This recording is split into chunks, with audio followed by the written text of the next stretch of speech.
All right, we are rolling here. Hello again, everyone, and welcome to the 32nd installment of the Rise, Kill, Eat podcast. This episode is actually the third and the final part of our God, Freedom, and the Great Outdoors series that has taken place over the past few weeks, and I'm excited to be able to share this show with you guys. So the Rise, Kill, Eat podcast is a show meant to challenge hunters, outdoorsmen, and really just about anyone listening to pursue God, freedom, and the great outdoors. I've been blessed with the opportunity to talk with some incredible people from all around the country. I mean, guys like Jeff Danker of Buck Ventures, Dr. Carl Miller of the University of Georgia Whitetail Research Lab, and Jack Carr. He's a retired Navy SEAL and now author. It has truly been an incredible experience and an incredible journey to get to this point. And I have learned a lot in the process, really. And I know that I have a lot more to learn in the future. Also, I want to ask that you guys go ahead and connect with me on my social media outlets so that I can interact and kind of get to know you, the listeners, more. The thing about this podcast is that I am oftentimes sitting here basically talking to myself. I'll plan out and I'll type out an outline and talk to a microphone literally right here in my bedroom. So it is really cool for me to actually be able to connect with you guys on social media to discuss anything from faith to hunting, faith and hunting, just about anything. So you can find me on Facebook, Instagram, and Twitter. On Facebook, the URL is facebook.com/RKE-afield. So that's RKE as in Rise, Kill, Eat, afield. On Instagram, the handle is at Rise, Kill, Eat. On Twitter, you can find me at the handle at RKE-afield, very similar to how Facebook is. So again, that's RKE as in Rise, Kill, Eat, afield, AFIELD. Also, these episodes are now being uploaded to YouTube. So if you prefer to listen on YouTube or you want to share the Rise, Kill, Eat podcast with somebody, and of course, please do share, and maybe that person prefers to listen on YouTube, then you can easily find it there under the search for the Rise, Kill, Eat podcast on YouTube. All right, one last thing before I get to the show. This show, at least at the moment, is 100% sponsored, 100% supported by myself and my family. And if you want to help out and show your support for the Rise, Kill, Eat podcast, then go over to rkeafield.com. So that's RKE as in Rise, Kill, Eat, afield.com. There you can check out some of our merchandise. All of these orders are packaged and shipped by myself, my wife, and my kids. So all your support on our website, rkeafield.com, it all goes directly to us and goes directly back into this show. So head over to rkeafield.com and check out some of our merchandise.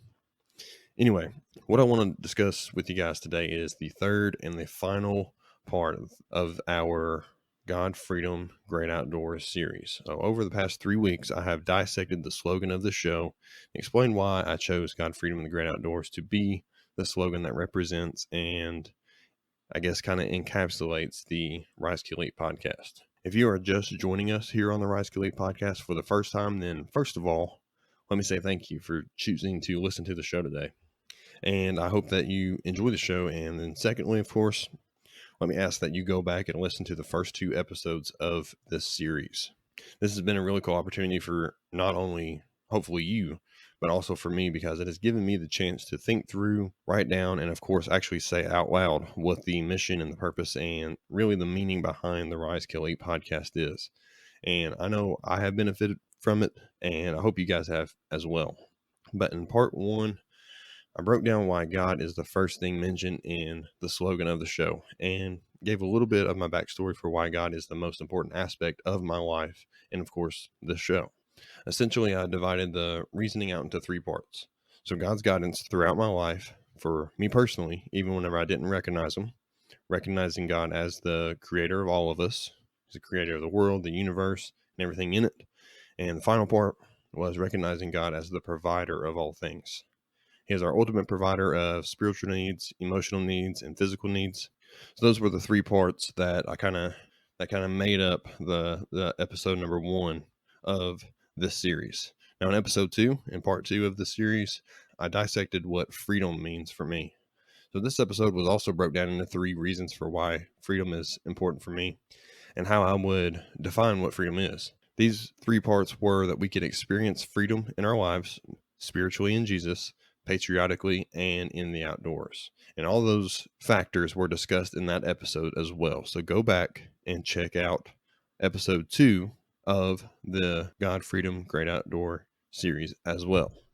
So today, for those of you guys that have picked up on it, I am going to dive into the great outdoors and kind of what that means for me and what that means for this show.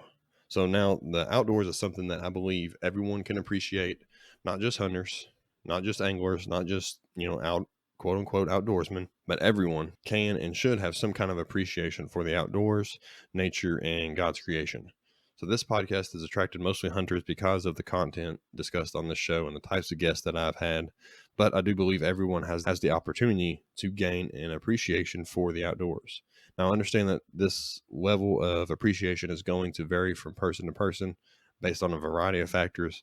But I do feel that everyone should find some value in being outside and appreciating everything that is around us.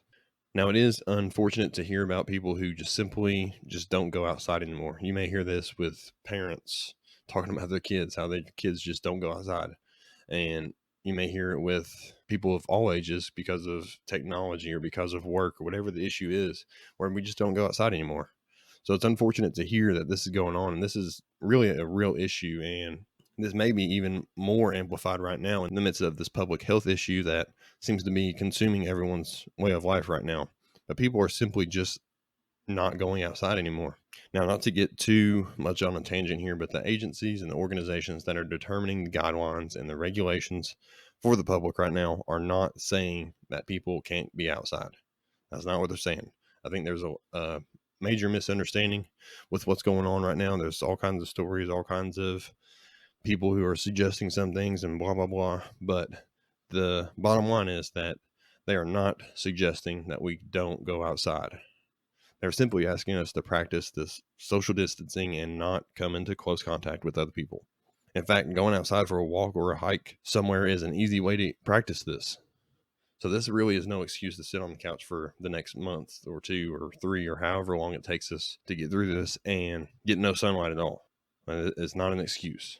I promise you that if you go out, take a walk, ride a bike, go for a drive with the windows down, or even sit on the porch in the sun, I promise you that no matter what age you are, that if you do these things right now, you will feel so much better, not just physically, but emotionally as well. So many of us focus so much on our physical health that we don't take care of ourselves emotionally.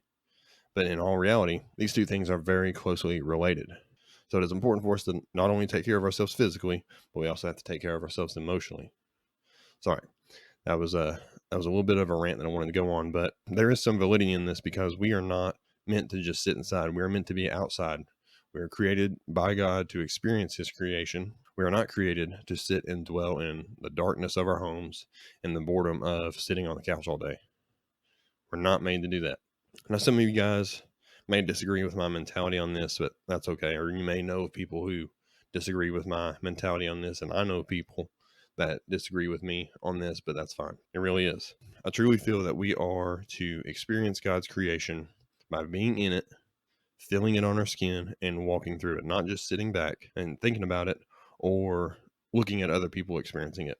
That's another thing about social media is that we see everybody else living their life while we sit on the couch and we scroll through Facebook, we scroll through Instagram, and we sit back and we develop this envious jealousy inside of us because somebody else is living the life that we want while we sit down and don't do anything about it. Get out, go enjoy it. But the point still stands.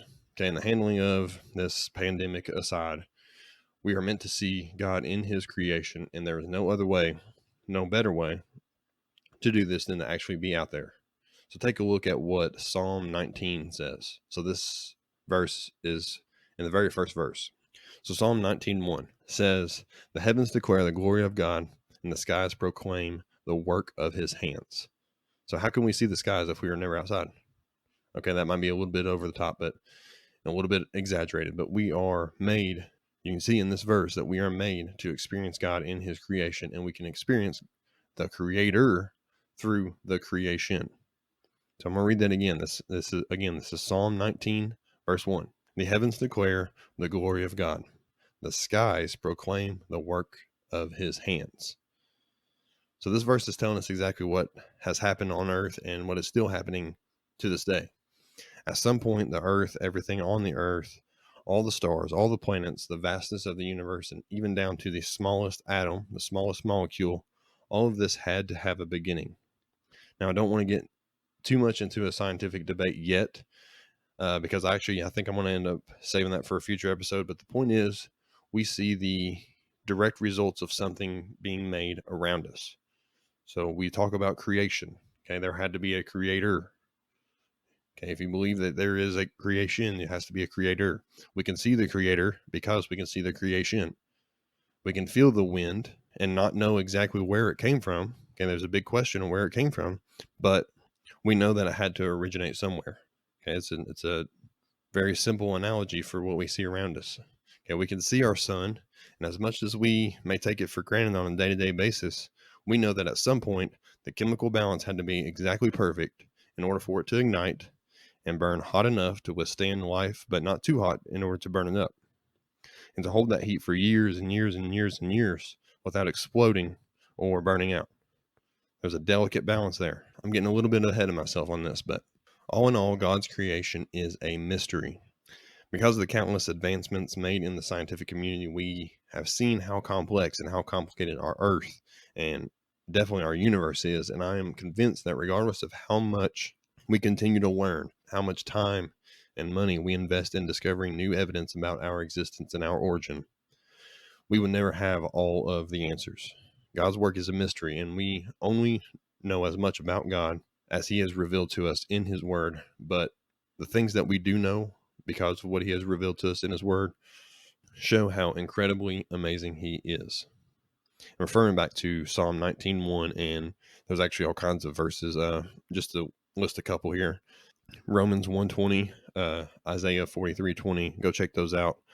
We have, because of these verses, we have a unique and incredible opportunity to know God and to see God, the Creator, in His creation. Now, this is especially true for us hunters and anglers and outdoorsmen, because some of our favorite hobbies include being in nature and being in the midst of creation and the raw form of God's creation. We volunteer to hike out into the backcountry to endure danger and be uncomfortable in order for us to catch a glimpse of what God has provided for us out in the wild. Our hunting roots actually began in the Garden of Eden.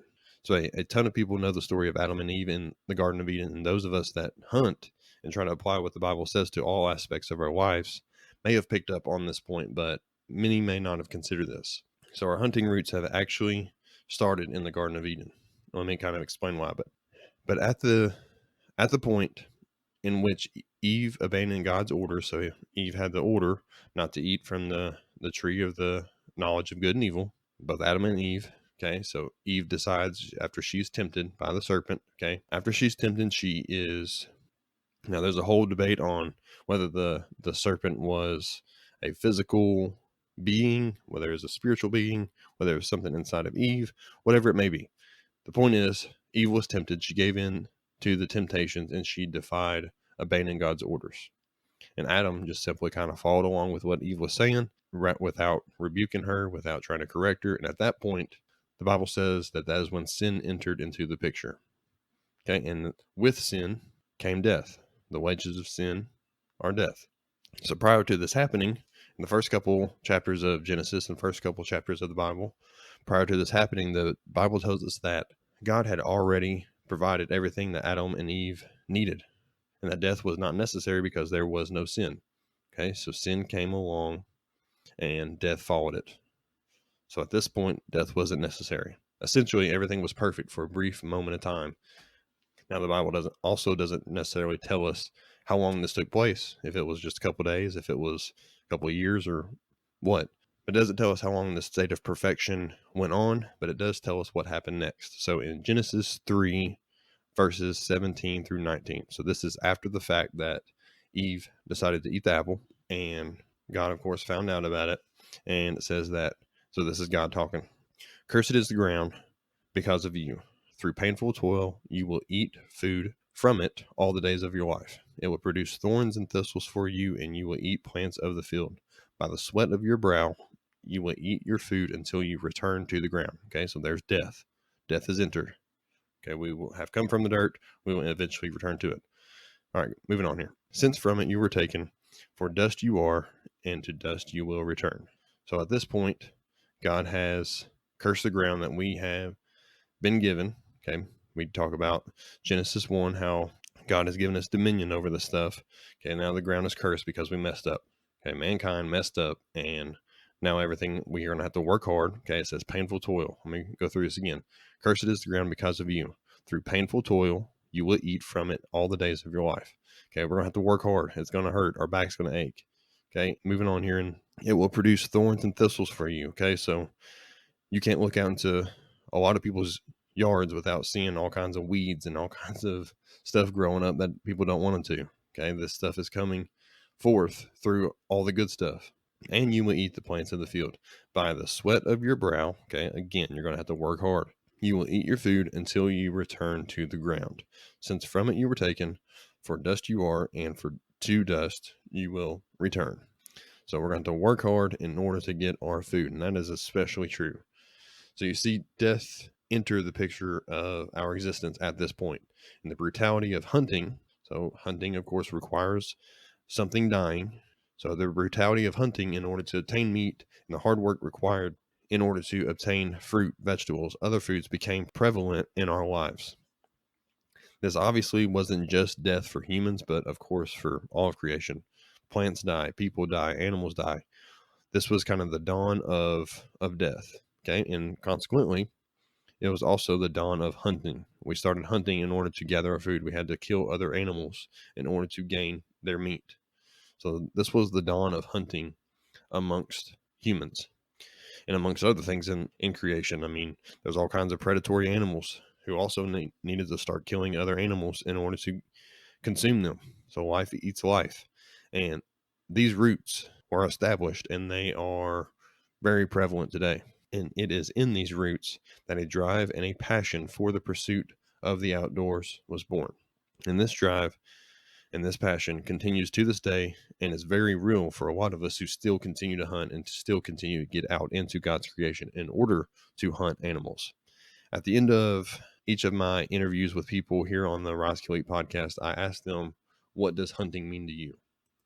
It's a simple question that I ask all my guests who like to hunt. So what does hunting mean to you? This question is something that I have also asked myself many, many times, especially during those long slumps of futile hunts that don't seem to produce anything other than frustration and disappointment. And for me, that happens quite a bit, if I'm being honest. But from my guests on the show, I've received all kinds of answers. Answers like tradition, competition, the challenge of the hunt, freedom of the pursuit, and opportunity to connect with God in his creation, and so many more. And it is truly all these things that make the pursuit of the great outdoors worthwhile. So that's what I want to challenge you with today. So you guys listening today, this is what I want to challenge you with. So I want to ask you, and for you to ask yourself, what does hunting mean to me? Why do I wake up at 4 a.m. on a weekend where the majority of people are going to sleep in order to go out and sit in the woods? What is it about the pursuit that keeps drawing me back in when it's 15 degrees outside and all I really want to do is sleep? I just worked for several days in a row. And now I'm going to wake up at 4 a.m. to go sit in 15-degree weather. And really, I'm dog tired and I just want to sleep. What is it that keeps drawing me back in? Because I promise you that your answer won't be because it's easy, because it's not. So any kind of pursuit is not going to be easy. It's going to cause backaches, both literally and figuratively. It will cause us to sweat from our brow, like what was mentioned in Genesis 3. Okay, it will be difficult at times. But for all of us, there is something that keeps drawing us back in. And this is likely going to be something different for everyone. And I want to challenge you to figure out what that is for you. And once you figure that out, contemplate that for a while and remember it during those long seasons when you feel like throwing in the towel. Remember it during those long, grueling hunts where you're cold and the weather's bad. Remember it during those hunts where you are worn down walking countless miles in pursuit of a gobbling tom on the other ridge. That's something that I've recently been experiencing this spring. Remember these things whenever things are tough in life, whenever things are tough in your hunt. but also remember it when everything kind of comes together. Remember the reason for why you enjoy the pursuit when you get an opportunity to pull the trigger and watch that animal drop to the ground.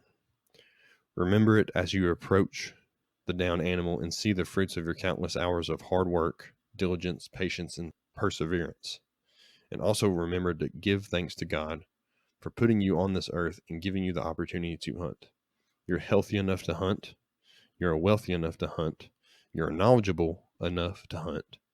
And you live in a country where you have the opportunity to hunt. Be thankful in your pursuits and get out and enjoy the great outdoors. So thank you guys for listening today to the Rise Kill Eat podcast and the final installment of the God Freedom Great Outdoors series that has taken place over the past few weeks. If you like what you heard today, I just ask one thing from you. Go to your podcast platform, however it is that you're listening to this show, and leave a rating and a review. I think last time I checked, the majority of you guys are listening on Apple Podcasts, which is perfect because they have a very easy rating and review system. So head over there, leave us a positive rating and review, because every rating and review goes a long way in helping the show advance in the rankings and the charts in quote unquote podcast land. And the more positive ratings and reviews that we have, the more ears this show has a chance to be in using their algorithms and however else they do it. These podcast platforms are going to want to promote the podcasts that are doing the best as far as ratings go and as far as reviews go. So I would definitely appreciate it if you guys would leave some kind of positive rating and review behind after listening to the show. Also, remember to connect with me on Facebook and Instagram and Twitter. I'm on all those things. Connect with me there. Be sure to click that subscribe button so that you don't miss out on next week's episode. It's going to be a really fun one, and I'm looking forward to being able to share it with you guys, and I promise you don't want to miss it. I hope you guys have a good week. Be sure to listen in on Sunday mornings for the weekly Rise Kill Eat devotionals, and I hope to see you guys then. All right. So I will catch you guys next week.